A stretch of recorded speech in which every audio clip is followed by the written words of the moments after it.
So we're going to start, and I'm giving a very warm welcome to everyone. Not sure how many people will show up, but I think the topic has hit resonated, hit a nerve. There's about 125 people that have registered for the special event today. And I'm so delighted to be bringing it to you. So I want to introduce myself. My name is Diane Kaufman. I'm coming to you from Portland, Oregon. And I am a poet, artist, child psychiatrist, and I'm the founder director of the Arts and Healing Resiliency Center, which is at Mind Matters PC in Hillsboro, Oregon. And this is our inaugural debut of How It Feels, which is part of a monthly special events series through the Arts and Healing Resiliency Center. I'd like to tell you a little bit about what the center is about. The inspired mission of the Arts and Healing Resiliency Center is to honor and practice the caring art of human connection. And through the workshops and special events, and hopefully when COVID is finally abated, we can go back into groups. Here in Oregon, we'll be having in-person workshops and also therapy and mentoring. And the Arts and Healing Resiliency Center is a safe haven for arts expression and self-creation. You might have seen this when you registered on Eventbrite. I'm going to be showing you the full painting, but this is a painting that I had done. Again, the Arts and Healing Resiliency Center has expressive arts workshops. It's a salon for us to have conversation with each other, and also a creative studio. This is the full painting of that I showed you before. And I did it at a process arts workshop a number of years ago.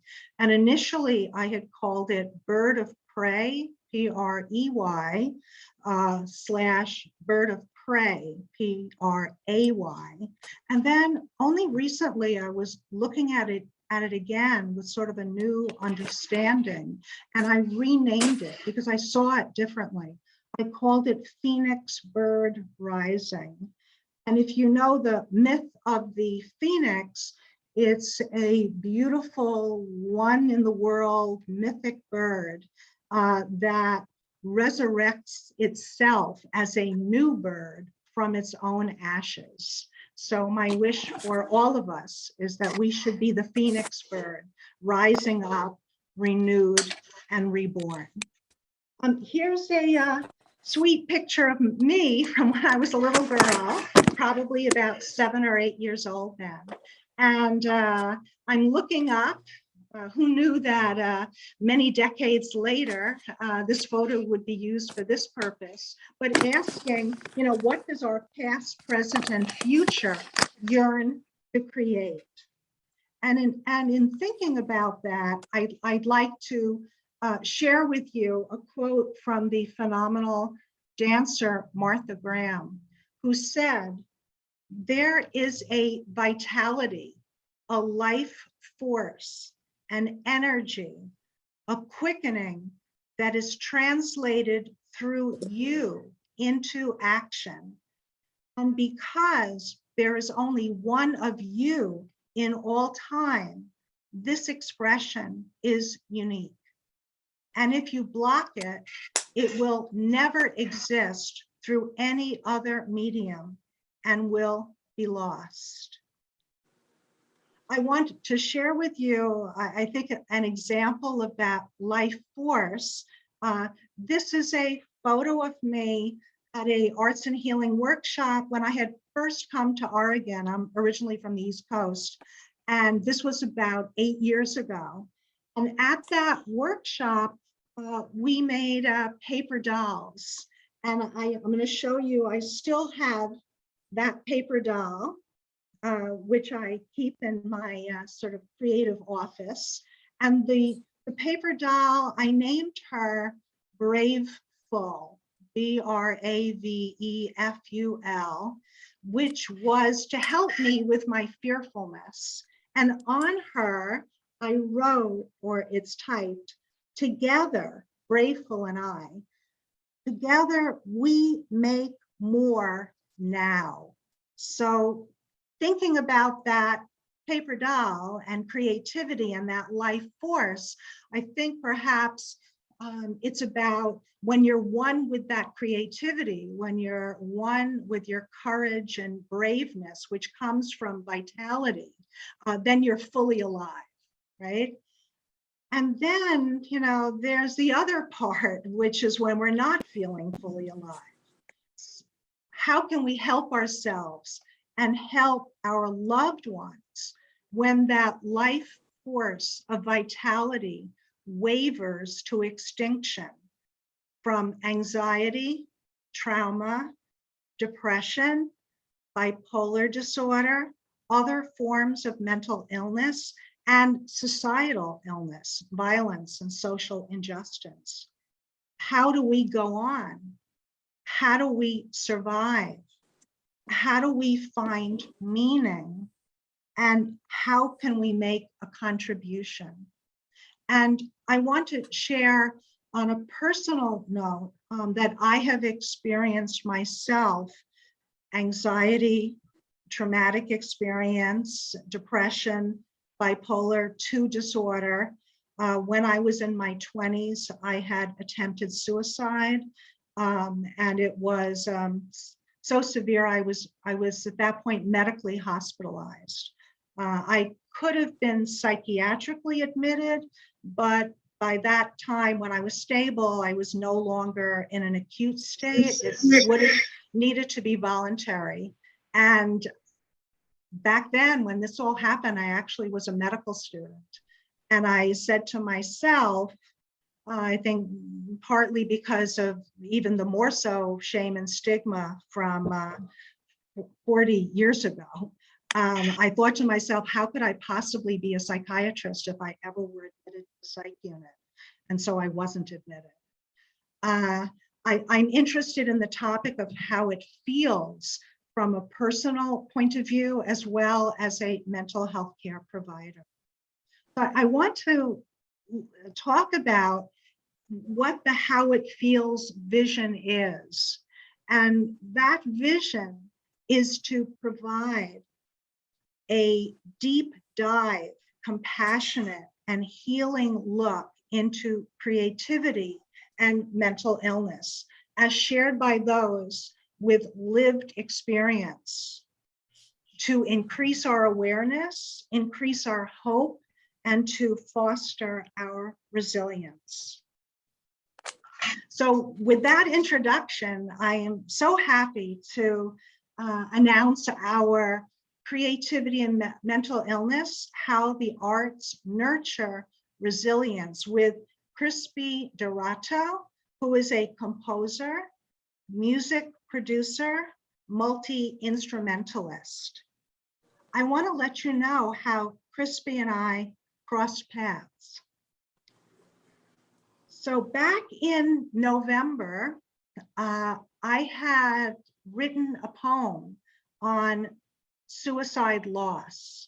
I have experienced suicide loss of family member, friend, patient, and also a mental health colleague. And I had recently joined a Facebook page in support of survivors of suicide loss. And in reading the postings, not only was there the devastation of losing one beloved person, but some of the people posting were also talking about multiple members of their families who had died by suicide. And that inspired me to write a poem, which I thought could be a song. And I called it Wishing You Were Still Here. And I posted it looking for musicians, singers, arrangers, producers to co-create a song from that poem. And Crispy was one of the individuals, one of the artists who responded to that posting. And I want to read what she had sent to me in her submission. She said, in reference to the poem that I wrote, the poem was quite powerful and reminds me of not only my own lost loved ones, but the intense feelings I get with wanting to leave this world myself, as I once struggled with for so long. My entire adolescence was a battle with my mental health in and out of hospitals. And so I am very passionate about topics such as these in my own music. As someone who worked hard to navigate their neurodivergency for many years, music has become my main form of emotional connection to others. So reading this and also listening to some of the music that Crispy shared with me, I wanted to get to know Crispy as an artist and also as a human being, right? And it shouldn't be either one or the other, it's a combination. It ended up that I had chosen someone else for the Wishing You Were Still Here project, but very much was considering Crispy for other projects. And I'm so delighted, and I feel that it's quite auspicious that I can share with you Crispy, who's going to be with us in just a moment, and also share with you that just today, I received notice that the Rome, Italy Music Video Awards has honored as an honorable mention the Wishing You Were Here for Best Lyrics. And I just think it's amazing. It's the same day that I'm also having this special event. So at this point, I want to share with you Crispy, and we can start with also Crispy telling us a bit about her own mental health background. I know from what she shared with me, and she'll be telling us more, that the severity of what she was going through began when she was 14 through 24 years old, that there were very many emergency room visits, also some leading to inpatient admissions, AMA from inpatient sites, day treatment, residential treatment. The difficulties have included borderline personality, eating disorder, anorexia, agoraphobia, also trichotillomania, panic disorder. Of course, having outpatient therapy, inpatient, as I mentioned, upwards through residential, been on medicine, been off of medicine. Everyone has their unique story. So I want us all to experience Crispy in terms of her own uniqueness. She very much shared with me the role that her creativity and music played in her life. And I'd like Crispy to start talking to us now. Hello, and thank you. So, hi, my name is Krispy DeRato. I am a musician, music producer, songwriter, multi-instrumentalist, and recently, thanks to TikTok, I am now a self-proclaimed siren because I found a bit of a niche over there in creating, using my whistle tone, so to speak, to create these atmospheric, emotional kind of experiences for all the viewers and whatnot, which I've really come to appreciate. So, yeah, I have been a musician essentially all my life. I can remember, baby videos of me when I could first talk, just like trying to sing along to songs and things like that. And yeah, so it's always been a part of me. I actually did go to school for music, college and everything, but it wasn't until this past year where I really took the career seriously and tried to make something for myself in terms of having a name and whatnot to really work towards in music. And also, just for reference, you may notice a lovely hole in my teeth. I'm also a passionate roller skater, and the ramp just looked a little too tasty to pass up a couple months ago. So it's a slow healing process until I get my teeth back in order. But for now, it's something I've come to embrace.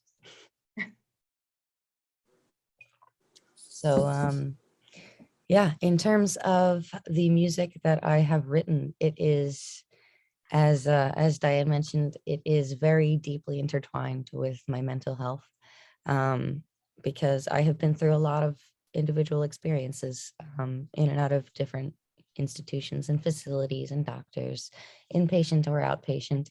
And so it was something that really shaped my adolescence entirely. It really did. I had to battle, times where it was either school or hospitals and things like that. And that's not a decision that many people want to have to go through. But when it gets to a certain point, these are things you just have to make a choice.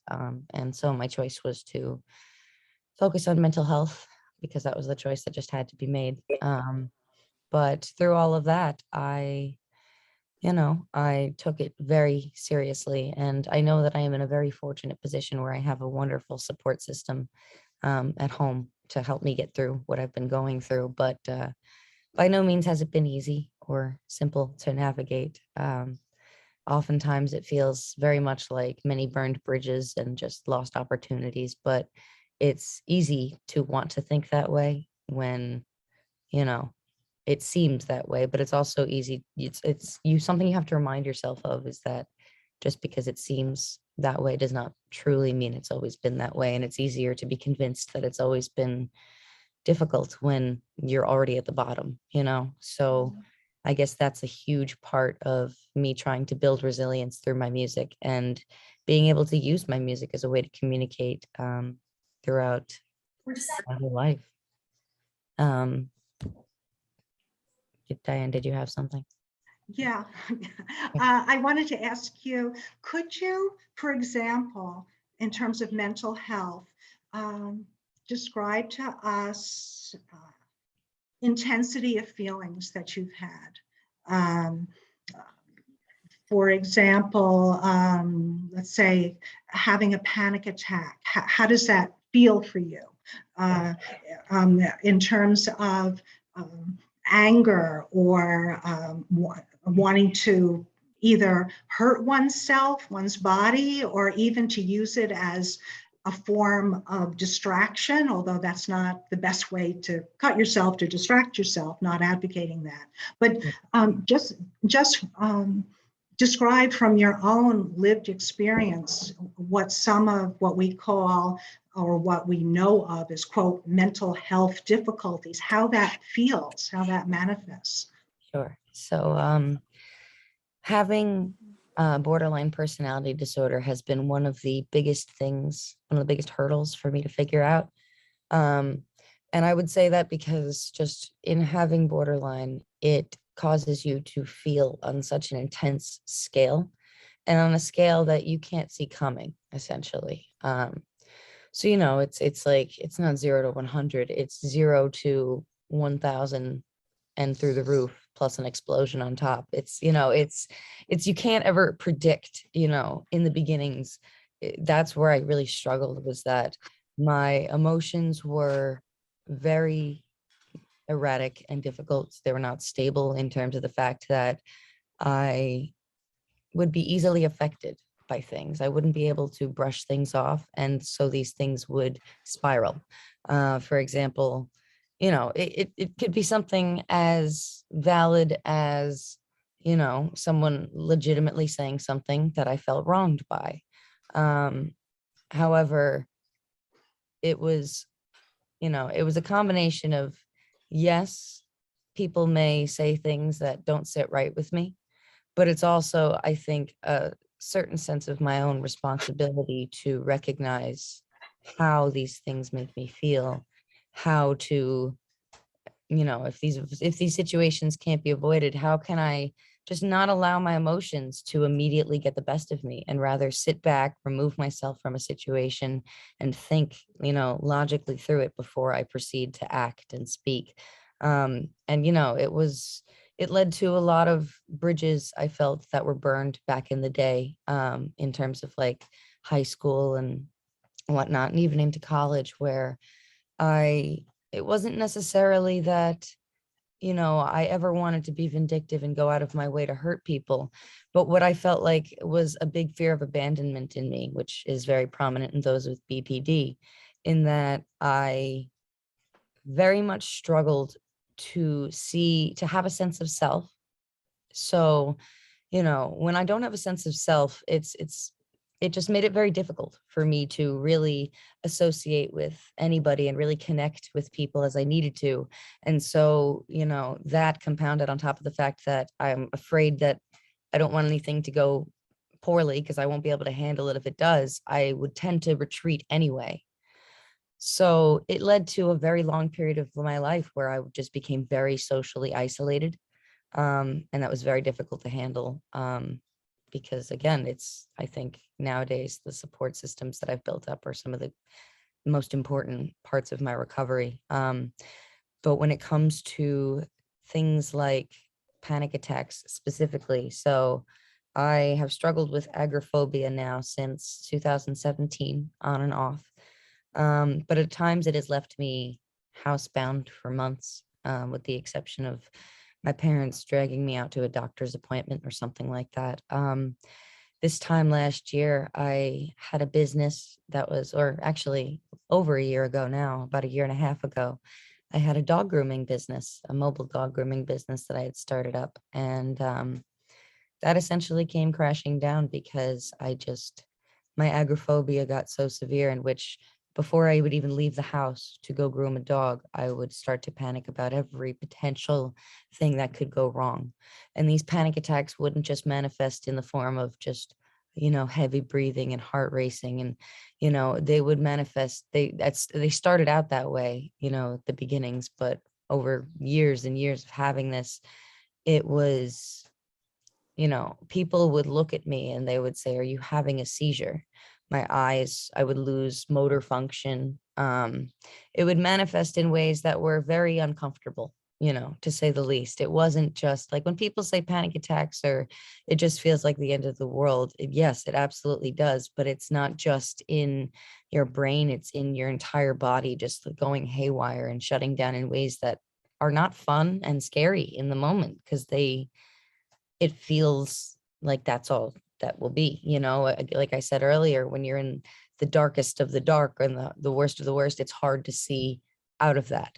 And so when you're going through a specific moment where, your motor functions are causing you to act out and maybe, punch yourself or punch a wall. And thankfully, I was never one to act out and punch others, but I did take it out on myself, which was difficult to deal with over time.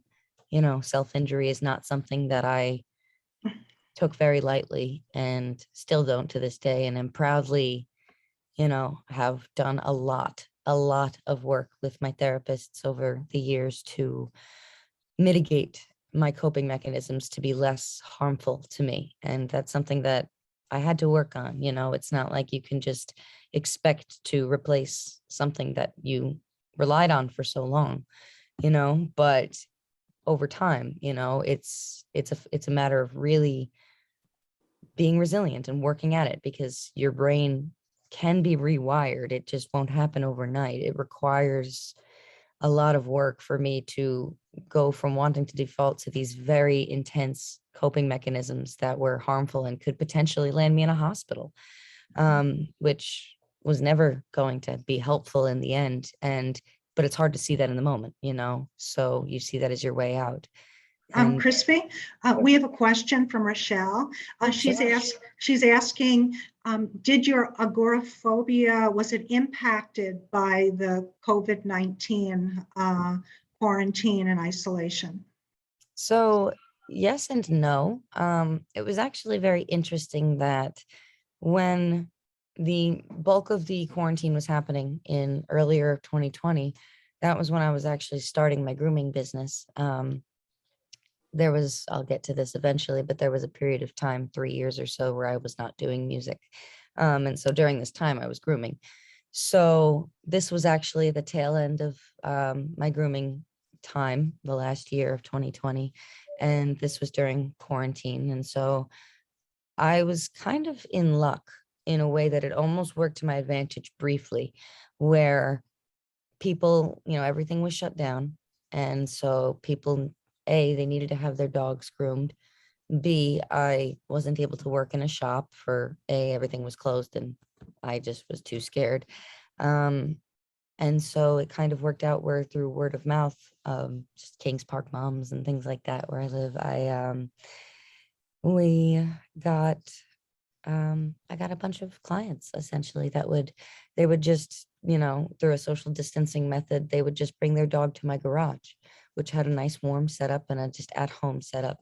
But this allowed me to basically groom in isolation, so to speak, and be able to kind of gain clientele just through online word of mouth and things like that. And do everything appropriately and safely because everything was so like it was just me in my garage, with a separate handoff. So, it actually worked in my advantage in that I was able to have something to do and to work towards in like by myself, kind of without the need to, I was already a bit antisocial this time. So it wasn't like I was going to be going out anyway. So the fact that everyone else was forced to be kind of in the situation that I was kind of already living in worked in my advantage in a very interesting way. And again, it wasn't easy by any means. Like eventually I did lose my business and things like that due to mental health. But again, during the brief time when quarantine was in its heaviest, I find that it was almost working to my advantage because I was already so not involved in the world, it wasn't like I was going to be missing much, so to speak. Crispy, could you say something about um, eating disorder, anorexia, and history with that and where you're at now with that? Sure. So, in terms of my eating disorder history, I was formally diagnosed with EDNOS, which stands for eating disorder not otherwise specified. And that's just because of the fact that I've been through many cycles of different eating disorders throughout the years.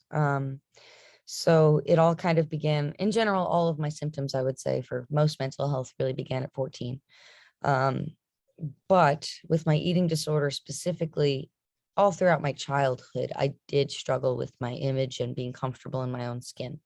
So I think, but it wasn't until about 14 where I really started to, act on these feelings in a negative behavior. So at 14, it began with attempting to just restrict and in ways that I didn't have enough knowledge to do in a healthy way. But I, I'd struggled with bouts of purging at times, bulimic tendencies. I had struggled with a lot of restriction throughout high school and whatnot. But then it was actually in college where well, also, mind you, I almost forgot to mention medication throughout high school also caused me to struggle with binging towards the end of high school. So I'd gone through a little bit of everything already kind of at that point. But then in college, I started bodybuilding because that's always been a passion of mine. Um, and so I took it on for myself and I was really into fitness. And so unfortunately, as somebody with a bit of a all or nothing attitude, I took it to the extreme to the point where I would have a panic attack if I didn't eat exactly to the gram every day. And that's not sustainable either. So, the fixation became a bit too unhealthy in terms like on the fixation on being healthy became unhealthy, essentially. People call that orthorexia. I'm not so sure how common that term is, but just, that fixation was not good for me. And then after that, I ended up kind of rebounding and binging heavily, putting on weight to the point where I was just over 200 pounds. after being, a fit 140, 130-pound bodybuilder. So, it was quite the change for a short couple of months. And then as of recently, I've kind of been, leveling out, struggling on and off with, more restrictive habits. But for the most part, in recent months, things have been pretty leveled out. So essentially, I've been up and down through the ringer in Wow. every way, shape, and form. I've had it all with the eating disorders. Yeah. Thank you so much, Krispy, for so honestly, authentically, caringly sharing, your story. Could you say maybe just a little bit about the down moods in terms of depression, Sure. suicidal thinking, if there were any suicide attempts? So as somebody with borderline, suicidal ideation is something that many of us struggle with, which is no joke. It leads to a lot of impulsive actions in terms of self-harm and things like that, which I dealt with for a long time. And I mean, for me personally, I found that suicidal ideation and or impulsivity was more closely tied to the impulsiveness of BPD than it was the depression, which again, I suffered with through BPD. It's a little different when you have BPD to have depression than it is to just have depression by itself. But regardless, for me, depression has really manifested in situations where I have no sense of self. And this sense of self leads me to a point where I feel like I'm going through motions, and that something that I can very much relate to that a friend of mine actually said recently was about just kind of going through the motions in the hopes that it will get better kind of thing. And that was the mentality that I felt like I would be in when I was very much in a depressive episode, is that nothing that I did mattered. Like logically, I could look at all these accomplishments, but they wouldn't have any meaning. And that emptiness would just eat away at me, and, and it's not to say that I was particularly productive. It's not like I was as productive as I was when I was feeling good, but I couldn't even look back at past accomplishments and be like, oh, look how far you truly have come, even if you're going through a slump now. And, sometimes productivity would completely come to a screeching halt when I felt so empty. What's the point of working on something if I'm not going to get anything out of it? And so these were things that I did have to push through. But I think one of the best ways to push through it is just to, as cliche as it is, the fake it till you make it is kind of works. It worked for me sometimes in bodybuilding, and it works for me in terms of music and creativity and just getting through my days and emotional regulation. In that sometimes the hardest part of getting started is just to get started. And as empty as it may feel, even when you do get started, and maybe it won't bring you anything in the immediate future, but just the fact that you are able to get yourself to accomplish a task that doesn't feel like there'll be much there, that in and of itself is, I think, an accomplishment, and, that was a big thing for me to be able to push through these depressive episodes. And another thing is also just the fact to know that everything comes in waves. We cannot, it's not realistic to, like, they may be some longer, some shorter, but they're like every emotion and everything that we go through comes in waves. So sometimes that fake it till you make it is just until, something shifts either in you or externally that allows you to be in a better headspace. But I think a big part of it is just the resiliency of just pushing through, as much as it might seem and feel futile in that time. Krispy, from your experiences, what do you think has been helpful or not helpful in like family members or friends speaking to you when you've been distressed? So when in doubt, whenever anyone tries to minimize what you're stressed about, never helps. It could be a very silly thing that I'm stressed about. It could literally be, looking back, something as goofy as someone that I barely know made a comment and it's bothering me. Like, in reality, who are they? A stranger on the internet to truly affect who I am. But sometimes, it would get the best of me. And I don't know, it was just for them to just say, like, don't worry about it. It's not that big of a deal. Or like, stop, just calm down. What is that ever going to do? Because in the moment, I'm not in a headspace to be able to just be like, oh yeah, all right, you're right. Like I'm not in when I'm in a distressed mode, I think it's just very important for me and the people around me to recognize that I am in a state of distress. Like my, so that being said, like when you're in a state of distress, it's very difficult, if not impossible, to have a sense of empathy, compassion, connection, really think with a sound, logical head. So when people are telling you these things that in their brain sound so simple, so logical, it's just not going to click. It's only going to cause more of that, I think, in the long run. And so I think instead of people trying to minimize and make people's, things feel like they aren't important, I think the most important thing is just to listen and to recognize that what they're going through is valid and that they might not be looking for advice is also important. And I'm guilty of that in the past as well, is sometimes thinking that when somebody is venting or going through something that they're looking for advice, when in reality they need nothing more than just somebody to listen and to validate what they're going through. And I think that's a big thing for me, is just to not invalidate by minimizing, by ignoring, by neglecting, by trying to push on, just anytime in any way that I felt invalidated, that never helped. And what advice would you give from your experiences, let's say to a mental health provider, two or three things that you think are important in terms of a mental health provider being with someone, who's in distress? Someone specifically in distress. So my therapist personally, one of my therapists, I really actually do like this one thing that they always reference. If I bring it up and they're here now, they might laugh, but it's the polyvagal states. It's the 3 states of emotion. So, on the top, you have rest, digest, you have freeze, collapse, or you have rest, digest, excuse me, you have fight or flight, and you have freeze, collapse. And essentially being up here means that you are emotionally sound, you are stable, you are comfortable, you are able to communicate openly with others.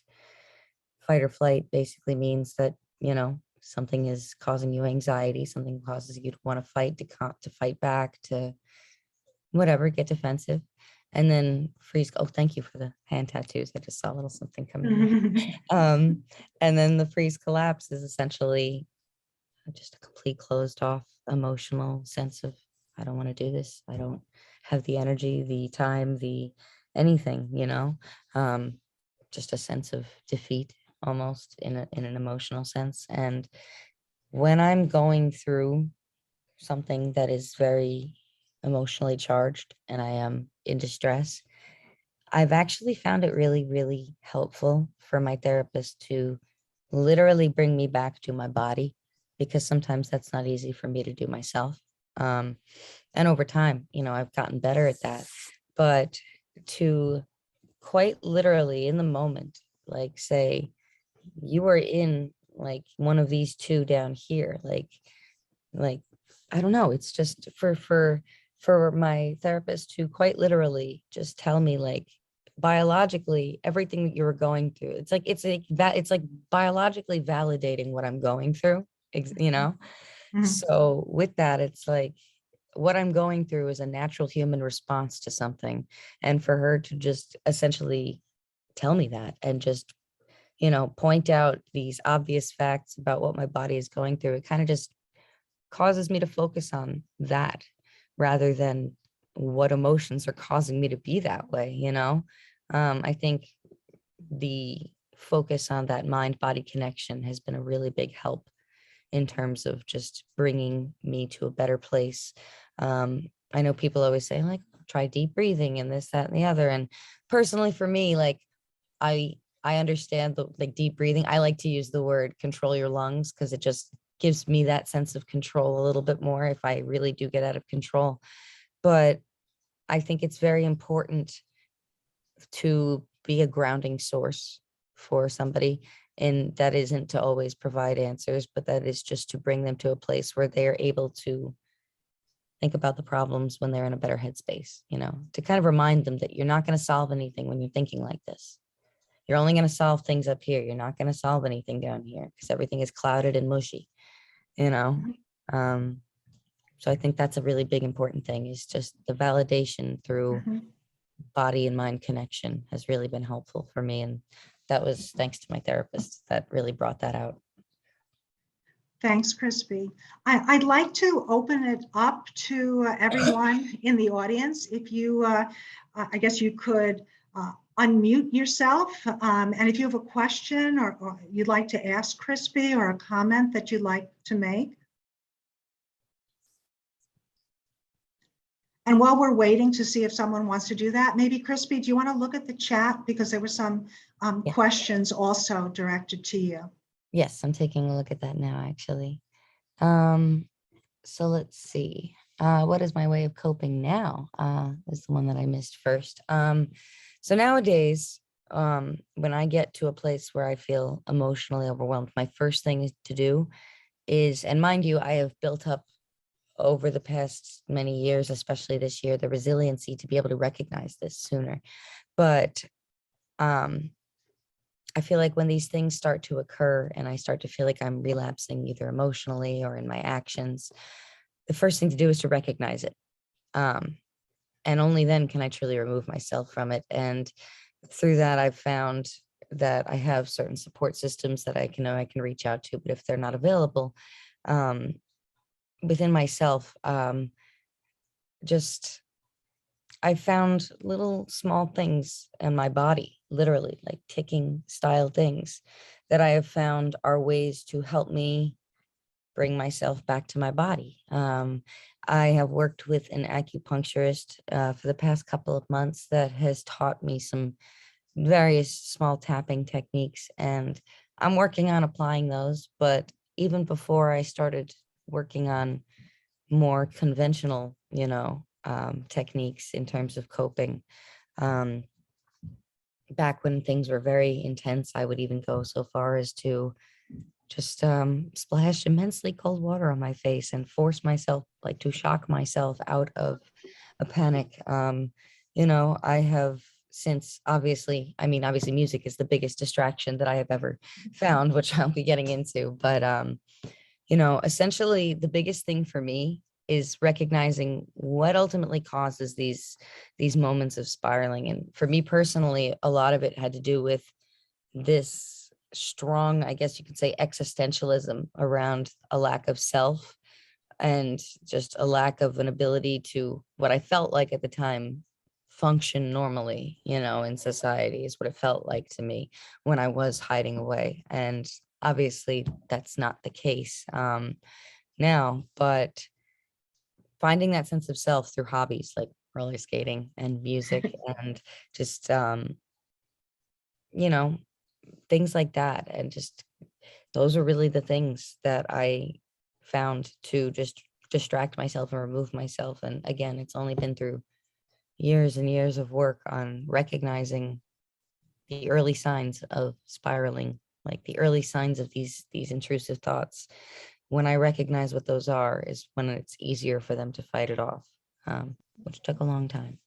But let's see what else here. Apologies if it's slightly off topic. Do you have an experience with some of these difficulty in finding an outlet?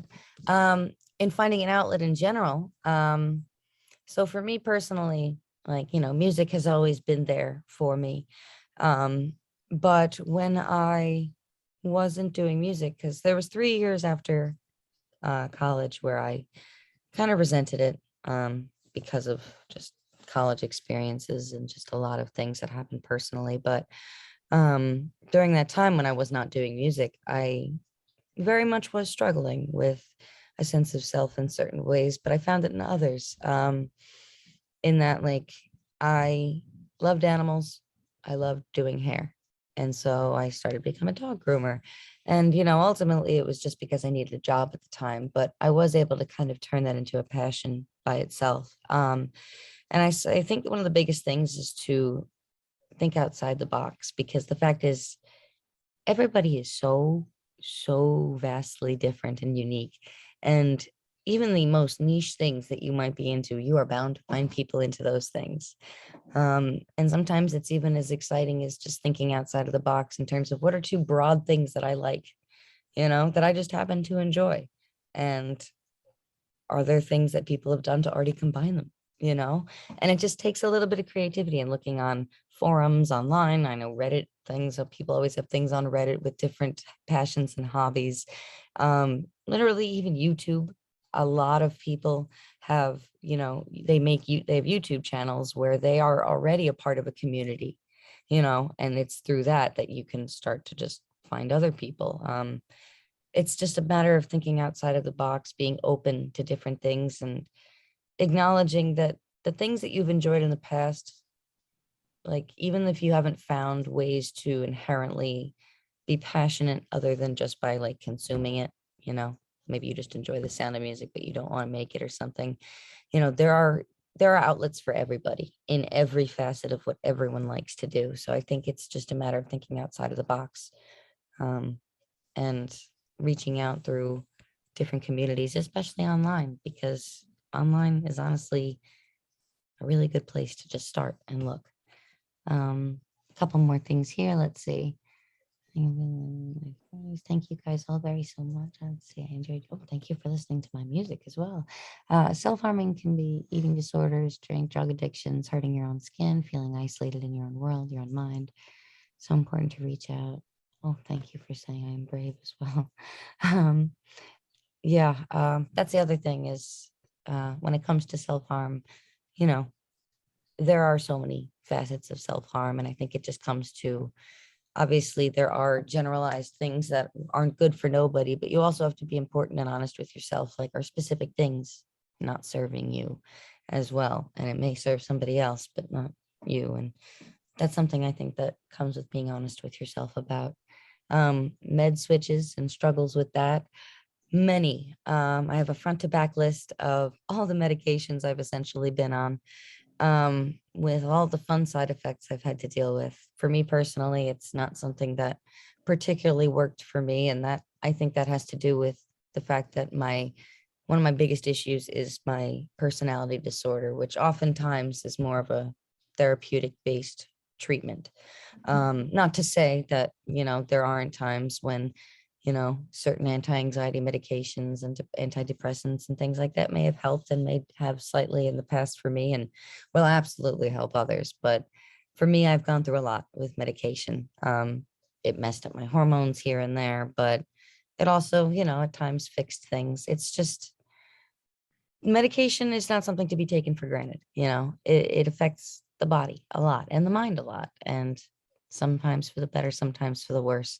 For me, not always for the best, but I don't deny that it has definitely helped many out there. Just a couple other things here. Let's see. Some practitioners want to know about your state of mind, but don't always know what to do. I had that experience, and I consider promoting your experiences like writing a book.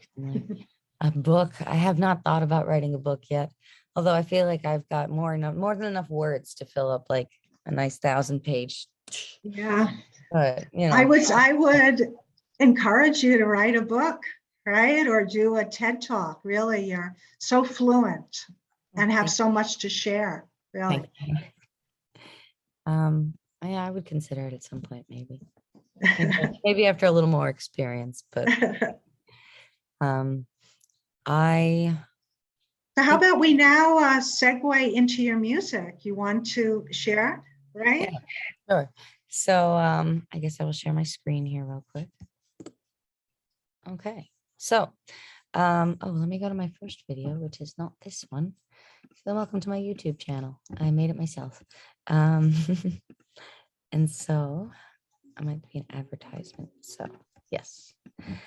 All right. So I wanted to start with Metamorphosis of the Mind, which is my debut single that I released, the music version back in April, and then the music video here, May 8th. And this was made essentially just with three of us. Essentially, it was me doing all of the music, and then Dylan, my wonderful, wonderful friend who I've known for many years as the main film guy, and then his wonderful friend Aya helping out here and there. But I just say that the music video specifically, I just want to notice something I'm very proud of is my first debut. We wanted to come out swinging, but the music itself. So I wrote this throughout the winter of 2019, 2020. Oh, excuse me. I wrote this throughout the winter of 2020, 2021. I forget we're already in 2022 now, my goodness. But yes, last year I was writing this tune, and it actually started out as nothing more than an instrumental beat that I released. Not even released, it was a sample for just like an Instagram thing on my old account where I was just like, I'm broke and sad about it, so I'm gonna write a beat. And it was like this silly little goofy thing that I had made. But I was like, this kind of has potential. So I started messing around with it and ended up making lyrics and singing and recording again. And I was like, this is something I think worth releasing. And it was all during this time that I was brainstorming, the music career in general. But in terms of the lyrics for this tune, I actually came up with Metamorphosis of the Mind first, the title, which is not actually in the song at all. However, now I was going through a very difficult time this time last year. I had closed my business in the fall of last year, and I was recovering, trying to figure out everything in terms of finances moving forward and just life moving forward. So I was going through a lot in terms of intrusive thoughts, and things of that nature. And so that's kind of where the inspiration came from for the lyrics, in which I'll just read them out real quick before I show the music video, because I just want you guys to hear them because they go quick in the song. But the idea was essentially that the you in the song is my intrusive thoughts. They're not actually a person. They are my thoughts personified, so to speak, as somebody taking over me, taking my control of me. And so the verses start out with, you hypnotize me every time, keep me safe inside, you protect my mind. When you tell me everything will be okay, but I can't believe that you're here to stay. And so that's verse 1, which essentially is alluding to the fact that, in my mind, I was leading myself to believe that these intrusive thoughts were in fact real. They were my reality, and I believed that they were safe. And so I stayed inside and I stayed with my thoughts. And essentially going into the chorus, which I was very proud of this here. It's actually a loop, which is kind of supposed to just allude to the fact that it felt never ending at the time. It goes, your voice is inside of me, all around me, your authority. You bring out these insecurities. It is taking control of my grasp on this reality to assume that I could ever see what was never really meant to be. I was blinded by comfort in your voice is inside of me, all around me, your authority. And it would just continue the cycle like that. So yeah, the idea was essentially just me finding comfort in these intrusive thoughts, believing that they are in fact keeping me safe and in a place where this is just my reality, when in fact I was not living my truth. I was not happy. I was not, truly safe and comfortable, even in my own mind. And yet I was led to believe that over many years of fighting. And then just going into verse 2, it just continued with, I scrutinize my every flaw to conceal your guise, one that I never saw. Now I'm left here searching for another way to escape these emotions. They're taking me over. I can't even try to protect my mind. And then that would go into a whistle tone that is supposed to kind of allude to just kind of yelling into the void, kind of just this scream for help, so to speak. And then it continues with the chorus one last time. So yeah, the lyrics are very intense, but they really are quite an open reflection of just the intrusive thoughts that I was going through at that time and how they kept me housebound for a very long time. They kept me afraid of the world, afraid to communicate. And yet that's what I believed was a safe space, which was a ruse, so to speak. So I'm going to play this now, I suppose. And the music video, again, is essentially telling the visual representation exactly of the lyrics. I'm also just going to get a drink while this plays, but I don't need to be here. So enjoy. And this, yeah, I'll just get it going here. Let me know if the volume is good as well, please, before I walk off.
So that is Metamorphosis of the Mind. That was the debut.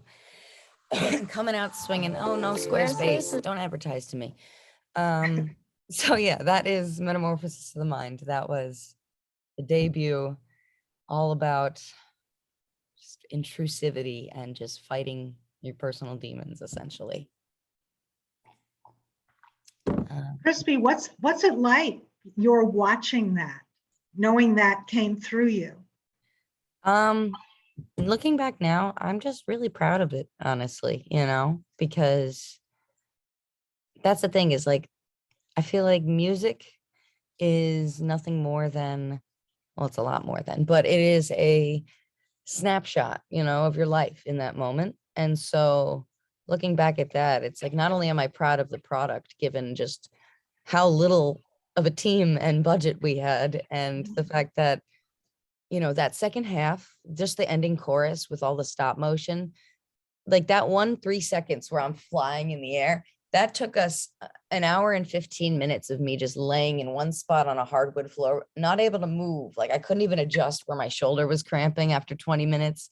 And he would adjust every finger, every ruffle of my hair, everything of the coat for an hour and a half, like almost. It was a lot of work. And so looking back at that, like, I'm just proud of it, about how not only it represents me, but also just it represents where I was at that time and how far I've come since. Let me just check the chat real quick, and then I'll go on to the next one as well after this. But yes, in terms of enjoying the process, as much work as it was, I loved it, because this was also kind of how I learned how to roller skate. I started that was my first pair of skates, and I really learned by sweeping up the psych center.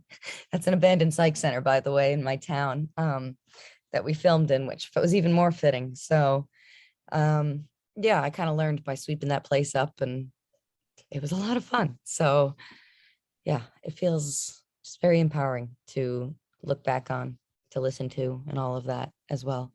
But moving forward, I want to segue into the second song of the music video, Crisp Cinematic Universe, I like to call it. There might be an advertisement. Oh, there isn't.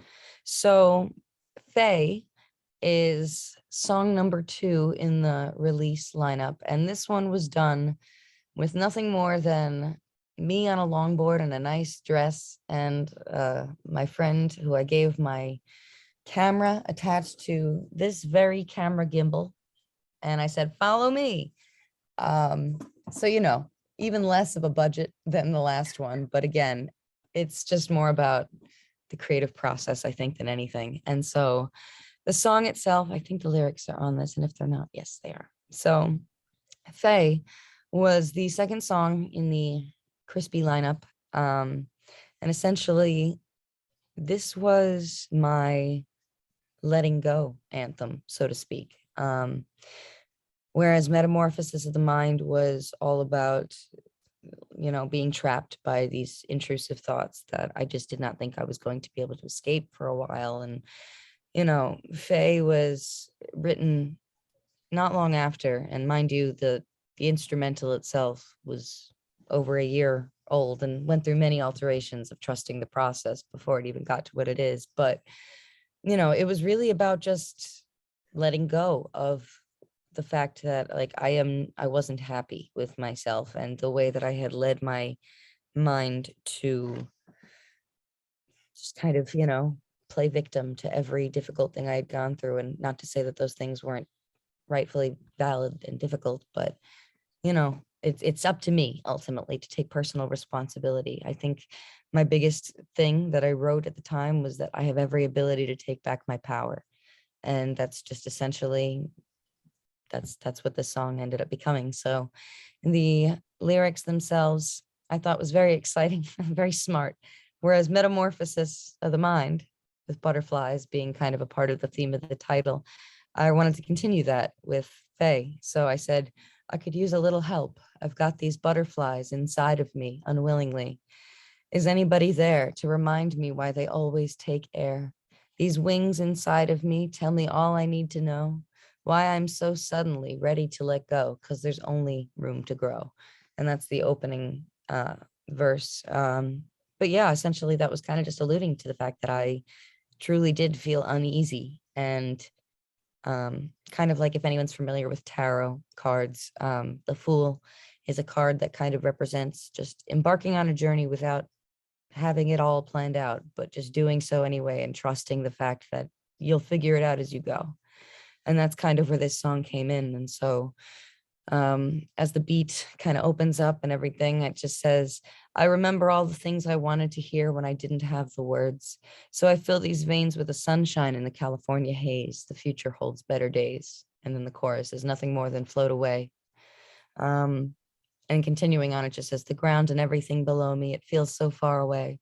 High a line, open skyline tells me I'm fine. Everything will be okay. And it continues with the final chorus, excuse me. So, between those two very short verses, it's essentially just me remembering. When I say I remember all the things I wanted to hear, I'm just kind of talking about how, I wanted to hear positivity, but I was not able to give that to myself. And so now it's kind of, when I say I fill these veins with the sunshine and the California haze, those are kind of all a bit of kind of allusion to different drugs and things like that, to say sunshine and California haze and filling these veins, but it's not necessarily alluding directly to drug use. It's alluding to literally pumping myself, forcing myself to be to just change directions and to force this kinds of mindset into me, to fill my veins with a sense of light, with sunshine, with love, essentially. And so saying that the future holds better days is essentially that's the whole point. The ground and everything below me feels so far away. At this point, I feel like I've truly let go. High line, open skyline tells me I'm fine, is everything will be okay. It's like, that's the point, when you've embarked on the journey without the things, but by trusting the process, you are knowing that it's okay. And so that being said, the music video, also just as a small side note, was filmed on the trails just outside of the psych center where we filmed the first one. So I quite literally ended up floating away and broke 3 of the walls that I was trapped in at the end of the last. So here we are. Here's Faye.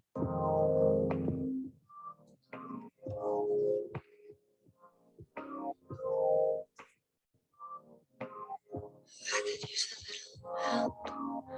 I've got these butterflies inside of me, unwillingly. Is anybody there to remind me why they always take care?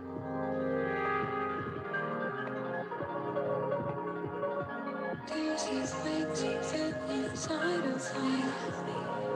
Tell me all I need to know.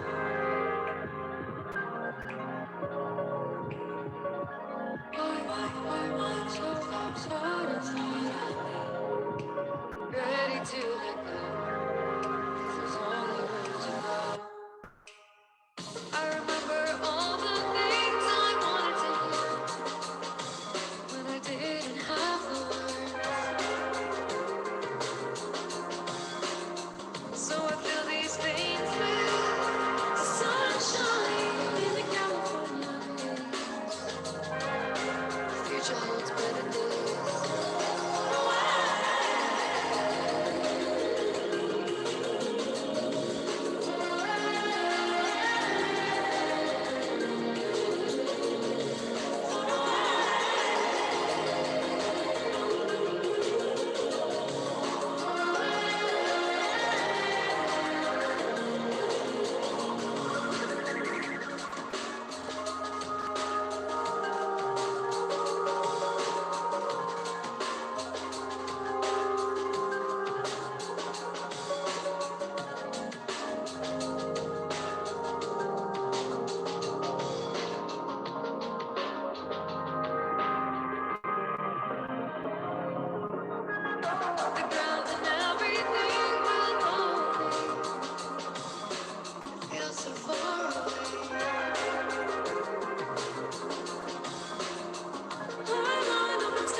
one's Faye. So yeah, they run quite parallel in the fact that different styles for sure, but similar kind of continuous storyline and meaning. Oh, let me check the chat real quick here. Okay, we're good. So yeah, those are the two videos essentially. And obviously, one of the most exciting things about them for me is the fact that they do include skating, and that I've kind of chosen to include various aspects of my hobbies, into my videos. And at this point, skating is like a staple. I'm planning, a roller disco for my next music video. So, I'm excited that it's really become a part of it, because not only is it such a fantastic community of people, and I've met so many great friends through it, but makes for some really visually pleasing content, I think. Krispy, can you share with us your siren songs? Oh, yes. Let me share a siren. I forgot about those. And explain about that. Sure. Yeah. So sorry, I have to go onto TikTok, which you're going to get a goofy looking video at first, I'm sure. Okay. So my siren songs, essentially, this started in probably June. And I was basically, I started doing those whistle tones that you heard in both of those songs, the higher pitched voices that sound very just siren-esque in a way. They kind of resonated with a lot of the folks over on TikTok, it seemed. Follow me over there if you got an account and you want to. Hi, Krispy DeRato on all platforms. But yeah, essentially, they are just resonant whistle tones that I have that are very, I would like to say, almost like powerful in a way. They don't sound very human, but not, they sound like superhuman, they sound alien in a very cool way. And I feel like I've gotten a lot of responses from people just kind of opening up about how they have gotten a lot of well, not just goosebumps, but like tears, emotions, memories, the best sleep they've ever had, things like that, that I just was like, this is something worth tapping into. And so, between the originals, I've also kind of started creating things like this. Let me just find a good example of all right. So for example, I have to go all the way down to find the right one. Actually, yes, I do. I'm sorry, the pinned videos don't exist. So yeah, this is all these things, me sitting in front of the camera here, and me just doing them. This was me doing the Titanic theme song. So excuse me in advance if it's a little bit loud. I'll turn it down immediately. Is that loud? Is that like horribly loud in that split second?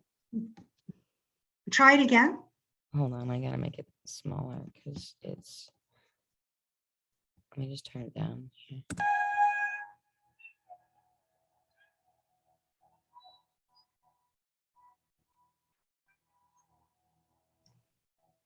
Chris, make it a little louder.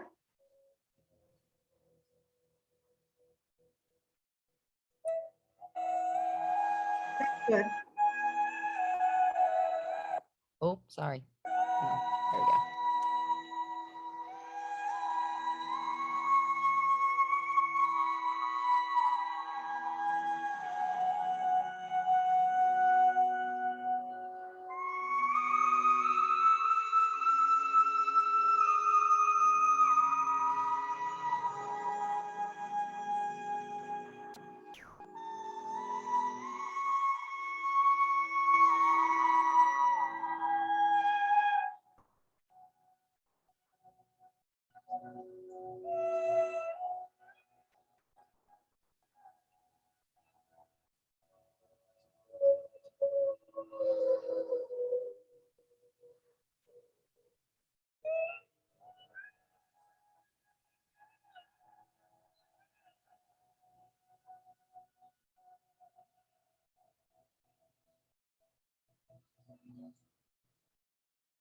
So essentially, those have become quite a staple of mine over on TikTok and in general. And if you'll see here, unfortunately, it's very small. There we go.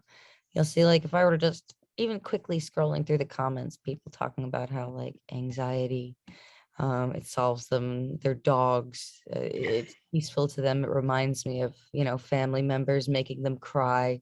It's something that really I wanted to tap into, because it wasn't just me that was like, I feel something. This is like everybody feels something, and it's something worth checking out and looking into further and making this music. And so I even released a full-length siren song recently, with plans to release another that many people have found useful for sleep or meditation. And now with siren songs, the plan is to hopefully, in the near future, release my own genre called siren core, so to speak, which would just be combining kind of my already existent style with more of a cinematic siren style. And so, just as a small example,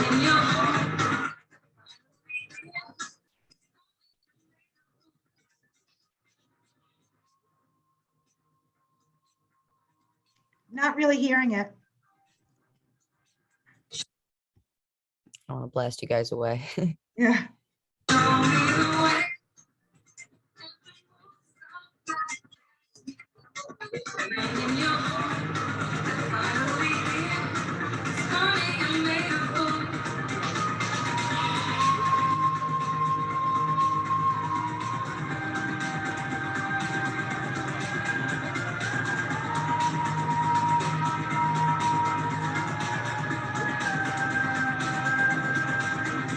So if that kind of came through at all, that's basically the idea. And Yeah. if you at least heard the beat, you understand that it's basically sirens on top of a beat, just like that. And I performed that at my most recent show to have a go. Krispy, could you tell us something about when you were younger, you would imagine, have like an imaginary scene and you would score it in your head?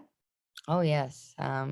So film scoring was kind of my first and foremost passion as a musician and as a composer. And I'm very much hoping soon that that could be a reality. But in the meantime, ever since I was in middle school and high school, one of my main ways of learning how to compose was to create imaginary scenes in my head. These movies did not exist. They were fantastical in my mind. A scene, a setting, something, the characters even. And I would just visualize and kind of conceptualize for myself. And it was through that I actually ended up like writing a lot of my earlier orchestral and more cinematic stuff, because I would just basically score it. I would visualize a movie, and it just, as a movie needs music behind it, I would just write the music to these non-existent films. Not to say they were fully fledged films, but Yeah. and it was kind of, that was an early part of how I kind of really learned to connect music and emotion into something, because I've always appreciated how film scoring already does that. And to be able to kind of just do it by default of all the music I write really taps into emotion, I think, regardless of if there's actually a movie or not for people. Krispy, could you right now stop the screen share so we could see you again? Oh, sure. Actually, there was just the one Or last. is there one more? Good. Yes, let me just take care of that one last thing here. So check me out on TikTok and all platforms, by the way, if you want to listen to some good tunes. But so the last thing I just wanted to share real quick, this is not a siren song in any way, but this is something that is very personal to me, in the fact that I'm releasing an upcoming acoustic album. And the first song to be released is going to be out for pre-save in just a few days, so that you can actually hear it on the 21st of January. And then the rest of the album will be out on the 11th of February. So very soon. But that being said, it's called This Canvas is a Reflection. This is the album artwork for it here. Of course, I can't just show you anything like that. But yeah, this is the album artwork here, which is just I made it myself with from a past photo shoot. And the whole point of this 8-song collection is to basically just be a very vulnerable look into my mental health and how it is played in. And so, This Canvas is a Reflection, being the opener, is all about just myself and just, leading into the rest of the songs. But Early Goodbye has to do with, a lot of the times when, it has to do with loss. Birdsong also has to do with loss, return to earth, in their own ways. Like, these were times when I was dealing with them at different times. Early Goodbye is 10 years old, and I've carried it with me for this long. So it's like, these are not just, songs I wanted to throw together for an album. These are songs that all have an extremely deep meaning to me. So this is Panic I wanted to share, which is a short tidbit, is something I wrote about 2 years ago now, in which I was very much I wanted to write a song literally about having a panic attack and just these end of the world feelings and just personifying that through music. So here we are.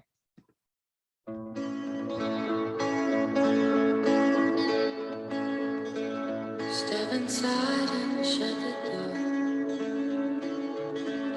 I'm over here around the corner on the floor, reaching out for what is left, to place your hand over my heavy, weightless chest.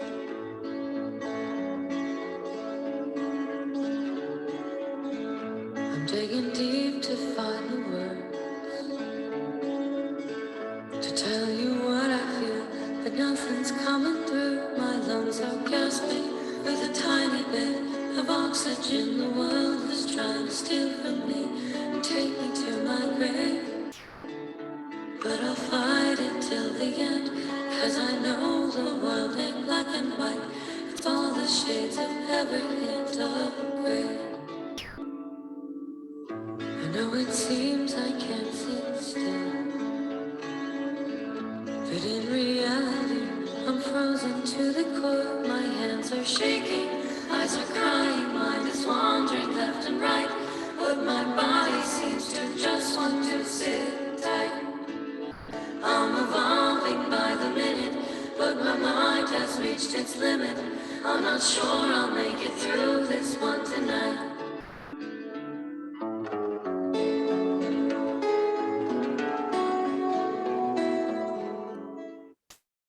So yeah, I just wanted to give you that. Essentially, it's instrumental for the rest of the tune. And then in terms of the lyrics themselves, just going over them briefly, because I feel like for anybody who has gone through immense anxiety, it just is something that will really resonate. But it was just step inside and shut the door. I'm over here around the corner on the floor, reaching out for what is left, to place your hand over my heavy, weightless chest. I'm digging deep to find the words to tell you what I feel, but nothing's coming through. My lungs are gasping for the tiny bit of oxygen the world is trying to steal from me and take me to my grave. But I'll fight it till the end, because I know the world ain't black and white. It's all the shades of every hint of gray. I know it seems I can't sit still, but in reality, I'm frozen to the core. My hands are shaking, eyes are crying, mind is wandering left and right, but my body seems to just want to sit tight. I'm evolving by the minute, but my mind has reached its limit. I'm not sure I'll make it through this one tonight. And then the whole point is that the music takes over the rest of the song, because sometimes words don't do enough. Mm-hmm. So that's essentially that, which will be coming out in the very near future. I invite you to check it out wherever you can on all platforms, or sign up for the mailing list on my website if you'd like to stay updated. But they're all just very vulnerable deep dives into all my experiences so far as a musician and as a human. Krispy, what would you say to someone who might say, I'm not creative? Yeah, I'm not a creative person. And do you think that's true? Are there people that are not creative at all? I think everybody's got levels of creativity, and some people just don't want to, maybe explore it as much as others. But I think everybody has the potential to find something that they are good and creative and enjoy and are passionate about. I think creativity can literally go so far as to people who are in a math or science-based field, just having creativity for the kinds of research that they want to do, and having genius ideas moving forward, and ingenuity. Like, to me, that's also creativity. I wouldn't say that creativity is limited to just the arts. So that's, yeah. No one is not creative. It's just a matter of how it applies to you. Yes. Yeah. Mhm. Anyone want to make any comments or ask any questions of Crispy while we still have her with us? We have a few minutes till the end. And also, meanwhile, you could look Crispy at the chat. Sure. Well, thank you also for following, guys. Oh, we have a hand. What do you do with hands? I don't know how you. What do you do? Hiya. Oh, hi. Right, hi. I'm from London. Hi. First of all, I just want to thank you for sharing what you have with us. It's been very overwhelming, and it helps like myself and others like us feel not so isolated and not so alone. And I believe that all sorts of art, like this platform, what Diane does, performing arts, singing, writing, creative writing, art itself, which has helped me, has really helped me feel kind of human again, that I've got a worth, a meaning to my life, to actually, a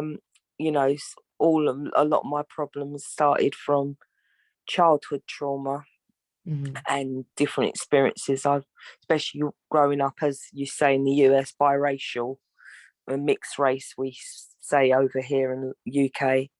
And it was difficult, growing up, not knowing where I identified myself. And it was, what you go through when you're so young definitely stays with you for the rest of your life, and as a reflection on you as you go into adulthood. So I just wanted to say, I've embraced everything you shared with us, and I'm sure, along with others, my friend April's on here as well, a fellow Londoner. We've definitely been dipping in and out of here, finding you, following you, and subscribing, and just felt very. Thank you, Diane, for introducing us to your world and your music. And I just want to say, well done, and being so creative and brave in all what you've done. Thank you. Oh, well, thank you so very much for your kind words and your support as well. I'd like to just, I think at this point, my biggest goal with my music is just to, I don't want people to ever have to go through what I went through. And I know that the fact of the matter is, as humans, we are just going to go through shit. Excuse me. We are going to go through crap, it's going to happen. And it's just a matter of how can I, through my learned experiences, try to just make it better. And through my music is how I've kind of tried to do that so far. So thank you very much. Thank you. Thanks a lot. And somebody had a question here also about trichotillomania specifically. I had actually shaved my head a couple times back in high school because I had pulled out so much that I had bald spots. But I feel like at first it was definitely a little bit difficult to adjust to, because also as a, high school teenager with already a struggling sense of identity, what do you do where you just shaved off your head and now everyone looks at you like the bald girl?